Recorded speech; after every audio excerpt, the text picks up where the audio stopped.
and welcome back to the DeCesare Group Podcast. I'm your host, Jim DeCesare.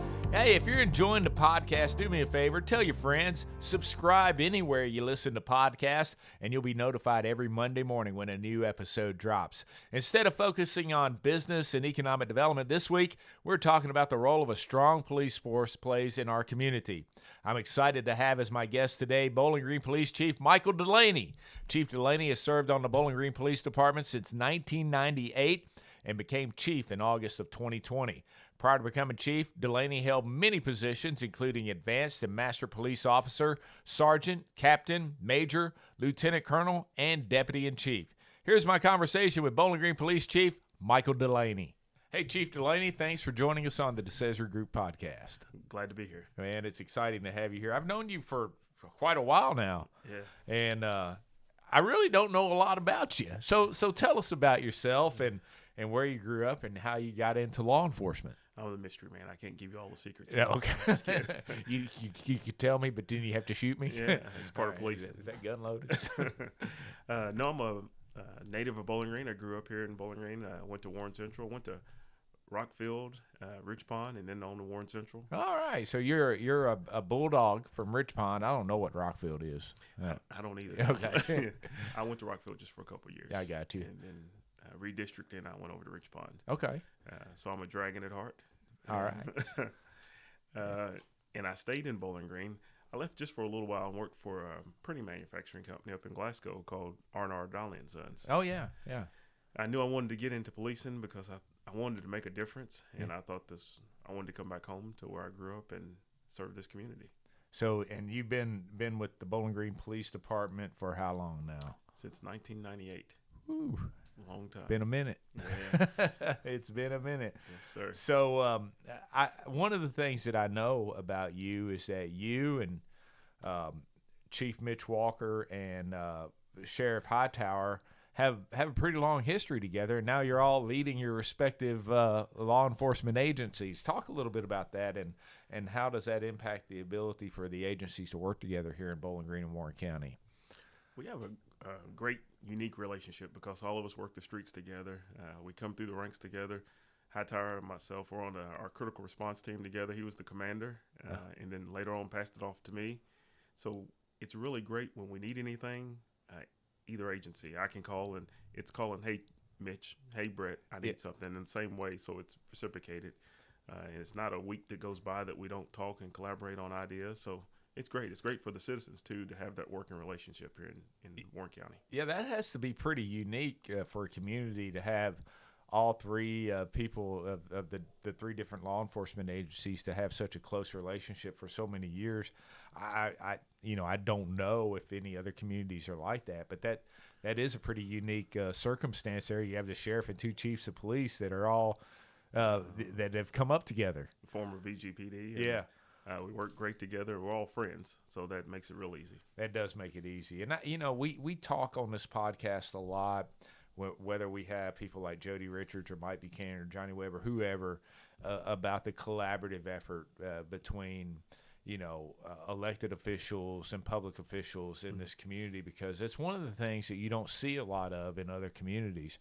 And I don't know how that works in law enforcement. I would think that in most communities, the sheriff's office is working with the police department on a regular basis, and it's all good and everything. But just to have a relationship like the three of you guys have, that's pretty special.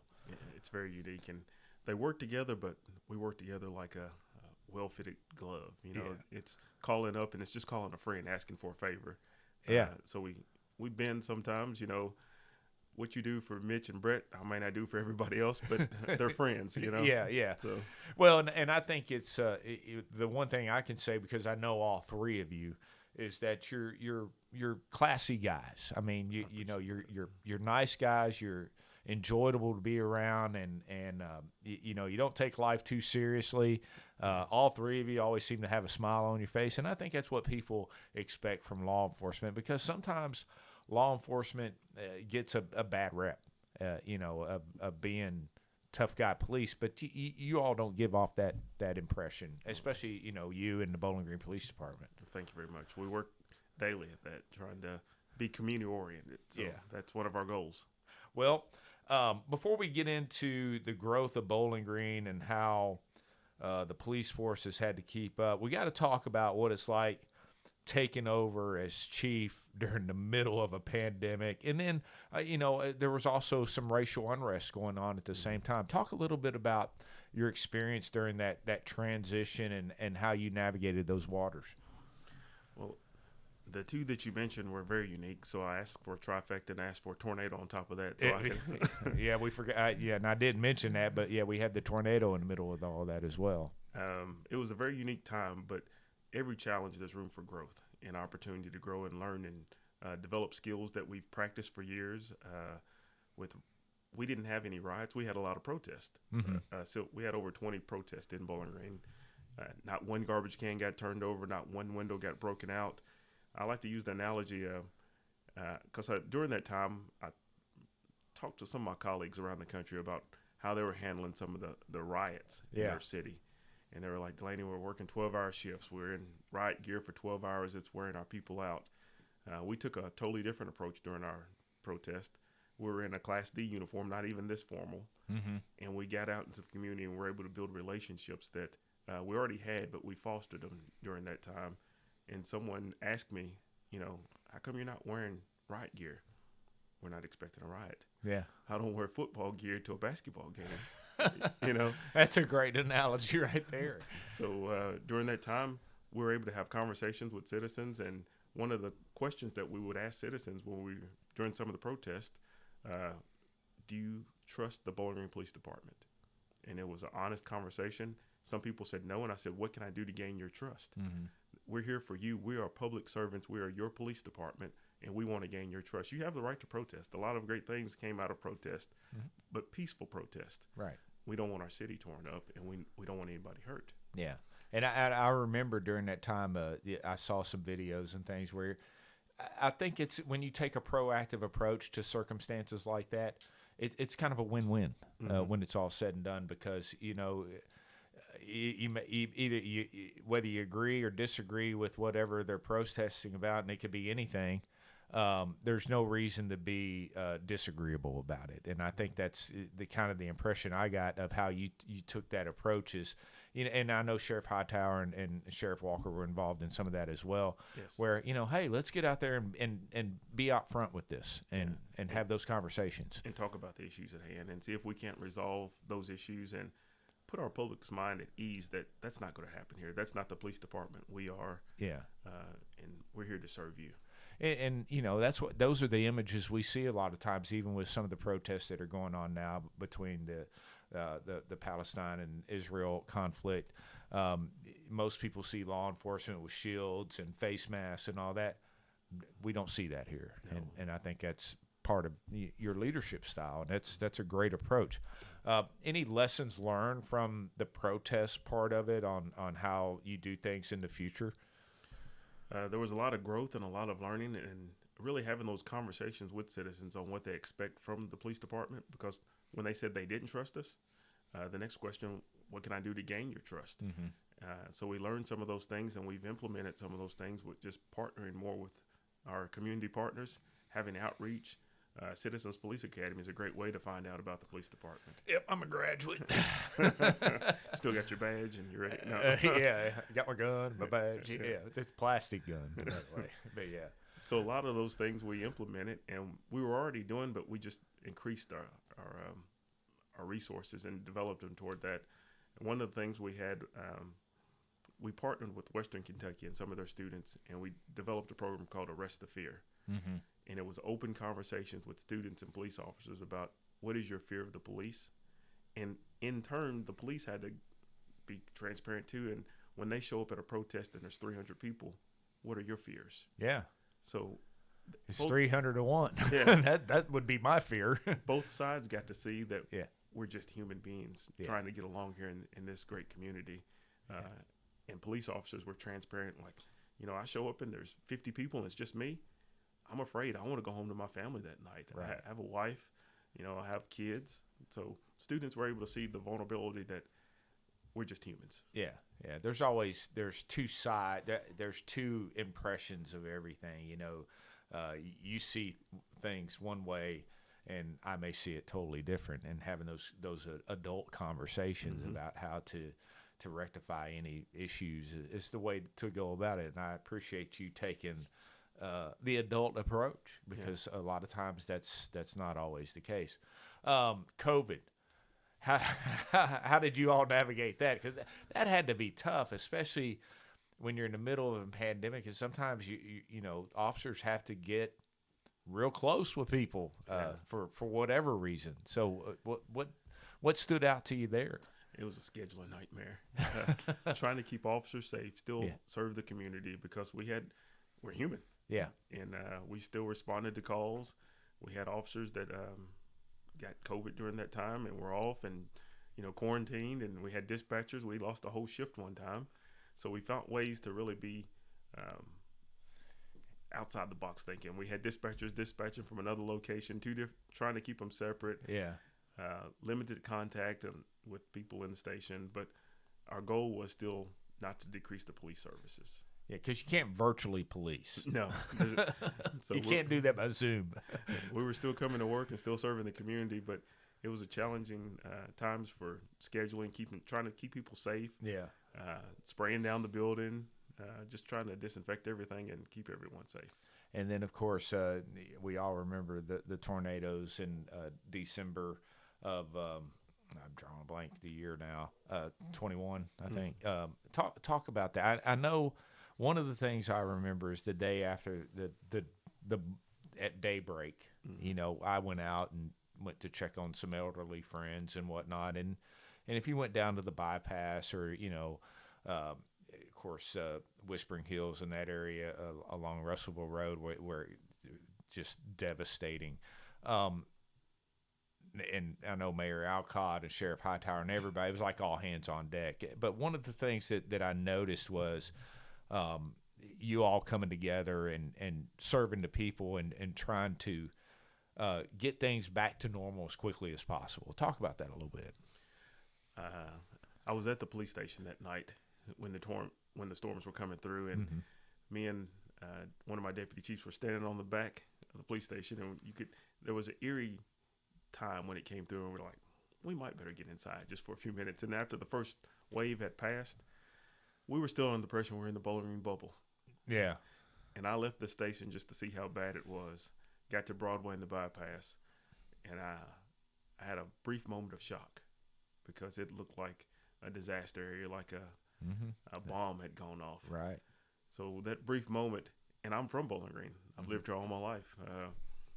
All the lights were out, and it was a weird darkness. I'll be honest with you, I had a hard time finding my way back to the police station because it was so dark. There were trees down, limbs down. Power lines were down. Trying to turn down streets, and you couldn't get your bearings. Yeah. So there for a few minutes, I thought, this is more than I planned for. Yeah. But then once I got back to the police station, we just all the resources started coming together. The sheriff came in, fire department, and it was a collaborative effort. Nobody said, I'm in charge. Right. We found a job, and we filled it. Does preparing for disasters and other events, you all are always training for different scenarios. Did that come into play after the tornadoes? After the shock wore off? Yeah. Yeah.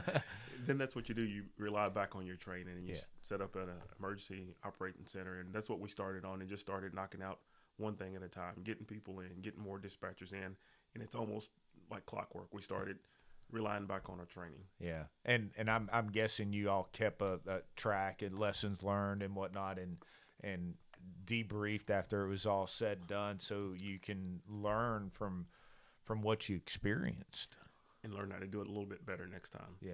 Hopefully there's not a next time, but just in case. We're prepared for it. Yes. Yeah. Let's talk about, we've talked about the COVID, unrest, tornadoes. One of the things that we hear a lot about from time to time is recruiting new officers. How's that going? We took a different philosophy about 4 years ago. When I got started in policing, there were about 250 to 300 people that would apply every time. Mm-hmm. Those numbers decreased during the 2000s just from different reasons across the country, social media, all those things that portrayed the police in a negative light. Our numbers started going way down across the country. So we have a dedicated recruiting sergeant. And we thought, there's people out there that still want to be the police, but we've got to go find them. Right.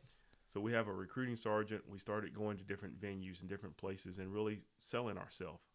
Before, we didn't have to sell ourselves. People just wanted to be the police. So we had to start selling ourselves and selling our community. And we've had people come in. Our numbers have gone up tremendously. Other agencies are still struggling trying to find people, and our numbers are getting better every year. In the last 4 years, and we have our own academy here now, too. That was one thing. Before, you had to go to Richmond and be gone for 24 weeks away from your family. So we just really changed the model of how we recruit, how we retain, and how we hire people. Sounds like you're almost kind of growing your own and going out there and finding the people that are going to be a good fit for BGPD. We are. And I'm going to talk about the police academy in just a few minutes, but being, in 1998, when you were y'all still in the old house downtown at that time, or just getting out of it? Just got it. 1997, the new building was opened. So you never got to work in the old house? No, in the Paxton House. Yeah, and it's still there. It's still there. It's for the Casa House. It's the Casa House. If you look, if you're looking out the front door of the Justice Center, you can see it right there. Mm-hmm. And it's hard to believe that it wasn't all that long ago that our whole police department was based in that house, but that goes to show the growth that we've had in Bowling Green and Warren County. And talk a little bit about how the difference in being a police officer then is to today. And I know that's probably a lot, so just kind of go high level for us here. It really has. It's always been about the people, but technology has changed. Your officers wear body cameras all the time now. That's something I didn't experience when I was on the street. Right. Everyone has a camera and they're videotaping every time there's an interaction. Yeah, we're recording you right now. So there's always a camera on you. Yeah. Which is not a bad thing. No. It holds its accountability, and more complaints are resolved by the officers doing the right thing with body cameras. Right. So it really helps us. Yeah, it's transparent. I mean, it's all about transparency when it's all said and done, and having those body cameras, because a lot of times I'm sure you're going, it ain't well. Let's go to the video. Let's check the replay here. Yeah. Is that one of the biggest changes that you've seen? I mean, other than just the diversity of our community and the growth, is just mainly the technology. The diversity. We have a very diverse population with the International Center here. Yeah, how do go ahead. I'm going to ask some follow up on that, but go ahead, finish your comment there. And the diversity really of our police department has grown too. Mm-hmm. We're looking for applicants that have a servant's heart, and we want to make sure that we are a representation of our community. Right. So we will send our recruiting sergeant out to different pockets of our community and try to really sell ourselves. And try to encourage people to apply. Well, and talking about the diversity, most people may not know this, but in our schools, I think we have around 50 different languages at any given time. How do you all navigate that when you are pulling up on a call and you've got all these language barriers now? We have a service called Language Line. Mm-hmm. So we're able to most of the time figure out what language it is. Yeah. And then we'll call the language line, and then they'll translate for us so we can provide that good service to our citizens. So you can get that pretty quick and find the right person that can speak the right language that you need to ask the right questions and translate back and forth. Well, that's good to know. I always wondered how that worked out. I mean, I don't know if I should admit this or not, but I love watching On Patrol Live. It's kind of like a virtual ride along almost. Yeah. And I know sometimes I'll see officers holding their phones and they'll have Google Translate or something going on and asking questions and showing them. And I'm sure y'all do that in some of the less severe situations, but things have just changed so much in our community over the last 30 years. Whether it's the diversity of our population, the growth of our population, but we're still a safe community. And for a city our size, I like to think that we have a great community, and it's because it's not because of the police department. I think that's part of it, but I just think it's because we have some great people here. I think it's the great people, the police department, and the relationship between the two. You can have a great police department and not have a great community. Yeah. And you can have a great community and not have a great police department. So both of those things have to be in balance. Right. And when I speak to Citizens Police Academy, I always like to use the analogy of there's 70 to 80,000 citizens in Bowling Green. Mm-hmm. We're about 141 strong, sworn from the chief all the way down. Right.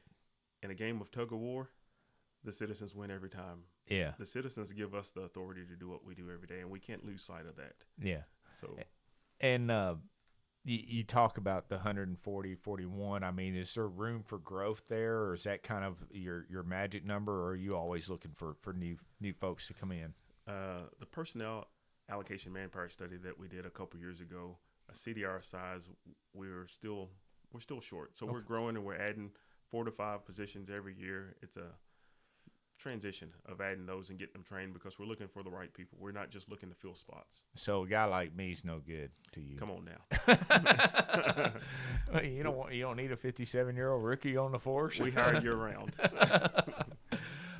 Well, and one of the great things that has happened here, and you alluded to it earlier, is the police academy. Mm-hmm. I mean, is there any other community that's doing what's being done here?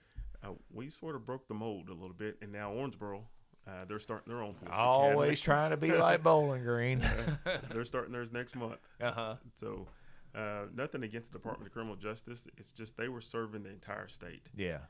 And with our growth, it was hard to keep up. We couldn't even keep up with sending people to Richmond for 24 weeks. And then you have people who are single parents who couldn't be gone for 24 weeks away from their kids. Right. Now we're able to recruit those people because they go home every night mm-hmm. and they're here in the community. That's awesome. So how long has the academy been operating now? 2020. 2020. And how many classes have you had? I don't know if that's the right term or not. We have hired 63 people, and the last 9 are in week 6 of the academy right now. Really? Yeah. That's awesome. And our turn rate before was about 8 to 10 a year mm-hmm. that we could get through the Department of Criminal Justice. So you can see in 4 years we've done 63. Yeah. It would have taken 6.5 years or longer to get those. Is there room for growth at the academy for more? And do you train officers from other communities? We just train Bowling Green officers because we have a model of we're training for our community, mm-hmm. And they get to meet people in the community. Part of their lessons are going out and meeting business owners and doing presentations about our community. So our community or our academy is structured around this is what we want in Bowling Green. Okay. Yeah. Well, that's fantastic. And so tell us a little bit about how that operation works. I mean, what's the process for training to be a police officer at the Bowling Green Police Academy? It's still a long process, but because we're looking for the right people. Yeah, we're looking for great character in people, and we train for the skill set. We started the academy in 2020, but I don't know if you know it, but out on Porter Pike we have a joint venture with the fire department mm-hmm. right now to build a training academy. So. And that's where they do a lot of their training out there. Yes, sir. This is a new facility. We opened the academy really in the same space that we had running the police department out of. We just saw the need, adapt, overcome, and we figured it out. So in the police community room is where the academy is housed. Okay. But we have our own firing range. We use NCM for our driving track. We just found ways to make it work. Yeah. Well, you're using the resources that are available to you as well. I mean, National Corvette Museum Motorsports Park that's a pretty good track to train for driving and all that stuff. Do you put the cones out there and dummies? Do all the backing, everything. Yeah, like we see on TV. So anyhow, all right. So we've talked a lot about different things here. What is something you want listeners to know about the Bowling Green Police Department that maybe we haven't talked about? Really just our mission as public servants and how involved in the community that we are. You might know just a few of the things, but we partner with Mount Zion Baptist Church for Back to School Bash to give away backpacks, school supplies, feed people in the community. We do Habitat for Humanity. We have Trunk or Treat at the police department. Really just how involved that we try to be in the community, not because we all live here. Yeah. And we're part of this community, and we want people to know that we are here for them. It's their police department. We just have the honor of being able to serve them. Yeah, I was at the ribbon cutting recently for the police department down in Franklin, and they have that same mindset that they want the community to not think of police in a negative way, because y'all do have a positive impact on our community. Yeah. It's not just all about putting bad people in jail and arresting and breaking up fights and things like that. There are a lot of good things that you guys do too, and gals. A lot of mentoring programs that we're involved in. Colonel Bowles, Penny Bowles, she's involved with a group called Power G. It's just for young ladies, mentoring them. And then we do Boys to Men with Terrion Clark. Yeah. So there's a lot of those things that we can make a positive impact on a child's life or people in the community. And what's the thing you do around the holidays where you have a cruiser parked out with the lights on all Christmas season? Coats for Kids. Coats for Kids. Okay, I knew that there was something like that going on. I was thinking of Cram the Cruiser, but that may be another law enforcement group.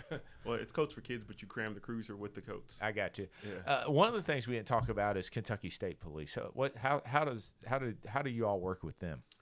Captain Tim Adams out here at Post. He's very like-minded, like Brett and Mitch. So we work well with him too. Good. It's just a phone call. Just pick up the phone, and if he needs something or if we need something, we're all there for each other. And I'm assuming the mayor and the city commission are always extremely supportive. I know they're your biggest cheerleaders, because I've talked to most all of them, and they have wonderful things to say about you, Chief.